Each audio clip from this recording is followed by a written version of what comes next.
that better one man die for what? For all.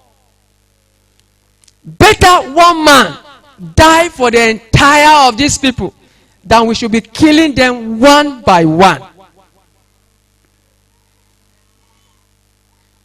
And when Jesus was carried to the cross and he was being nailed on the cross, brethren, can I ask you, because we must understand this picture very clear if we must understand walking in the reality of the cross. That is a picture we must understand very clearly. What has actually happened on the cross. Now can I ask us, who actually died on the cross?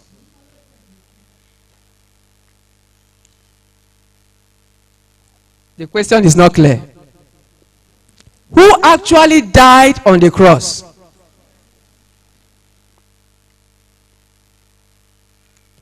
I ask again, I say, who actually died on the cross?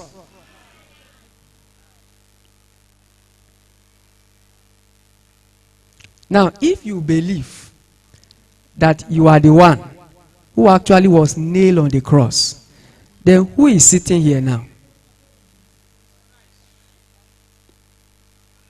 Are you sure? Are you actually sure? Please, I want you to understand this, because that is actually the crux of the cross. We must come to that knowledge where Paul reached, that I am crucified with Christ.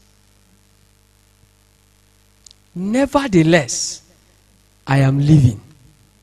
Yet, not I, but Christ, who is living his life in me. There is an exchange that's actually happened on the cross. Do you know, our brother always tells us this story.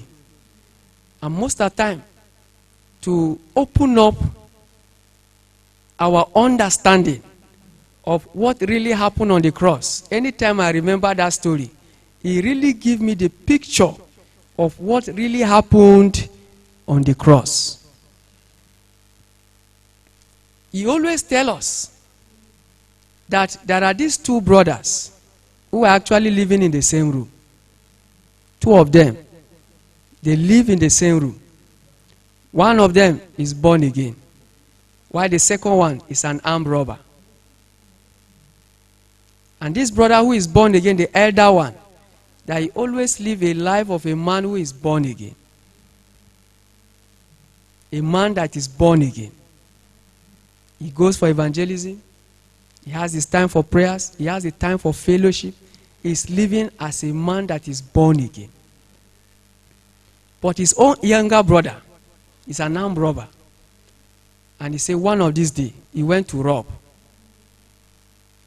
And as he shot one of his victims, that the blood actually splashed on him. You know, gone. Immediately the bullet enters. It's like it was a close range. As you shoot, blood just pop out and splash on him. And immediately he discovered that he had killed a life. And you know that people will come out now and begin to look for who is this person that is shooting, because definitely you know people will come out. He went out and began to run. Where is he running to? To his house. And as he was running, that blood that splashed on him was dropping on the road. It was dropping until the room he entered. The blood actually reached to that room. And the people who were following him, they were following the steps of the blood, looking for where is this blood going, until they were going to that place where the blood was actually going. We were told that immediately he entered into the house. The elder brother saw him. Where are you coming from? He said, brother, this is what I went and did. I've killed somebody. In order not to waste time, he said, please, can you remove your clothes? Remove your clothes immediately. And the younger brother removed the clothes he was wearing. he gave his elder brother. The elder brother removed his own clothes he was wearing and gave the younger brother to wear. Immediately they finished the exchange of wearing. They started hearing knock at their door. Open this door, open this door, open this door, open it, open it. As they just opened, who did they see? Straight, their eyes went to that man with what? With blood on his clothes. He said, look at him, look at him. They arrested him. And we are told, the day that he has been sentenced to be killed, that he called his younger brother. He said, look, you are the one that's supposed to go and die. Hope you are hearing that. That you are actually the one that needed to die today. Today is your end. But I choose to carry your death on me. I've decided that I will die for you. He said, now, from henceforth, since you are the one dying here now, you will be killed here now. The life you will be living, make sure you live exactly the way you see me living my life. Because the life you will be carrying there now is my life. I hope you're understanding the story. The life you will be living henceforth is my life. The way you have been watching me living my life every day. My hours of prayers, my hours of retreats, my hours of fellowship. Say, live my life exactly as you saw me living my life. And after he has finished discussing with his younger brother, he asked him to go. And the fire squad came and fired him. And he died.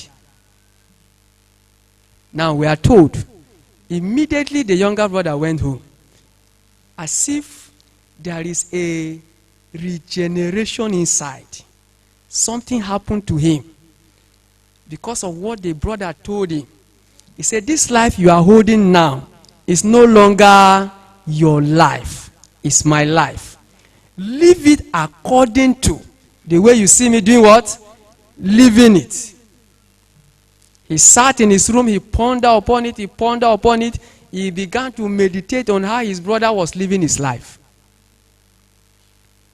And once it is Wednesday, he will carry the Bible and carry his brother to where? To the fellowship. Because that was how he had been seeing his brother doing what? Living the life. Once it's getting the time that he knew that the brother used to disturb him with speaking in tongues in the room, he will wake up. Even though he don't know how to do it at the beginning. He began to speak in tongues anyhow. Because that was exactly how he saw his brother doing what? Living that life. He began to practice another life that he himself was not living before. And Paul said, he said, I have been crucified with Christ. And where is the crucifixion happened? Where? On the cross. Something happened on the cross. Paul has come to the realm of that understanding that I have been crucified with Christ. He said, nevertheless, I do what? I live. Yet, not I, but Christ, who is doing what? Who is living his life in me. Now, the understanding we are getting here is that a man that is crucified have actually seen that he is what? He is dead. Are you getting that point? Brethren, are we getting this point? A man who have agreed that he has been crucified is seeing himself as what? He is dead. He is dead. He is no longer living. There is a replacement of life.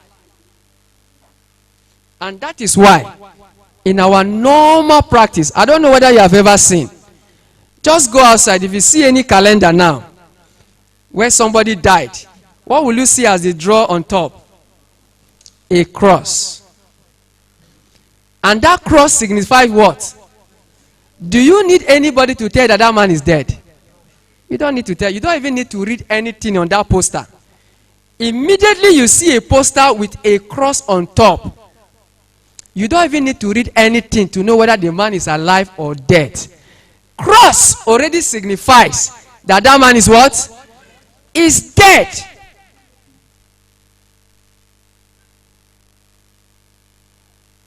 The man is dead.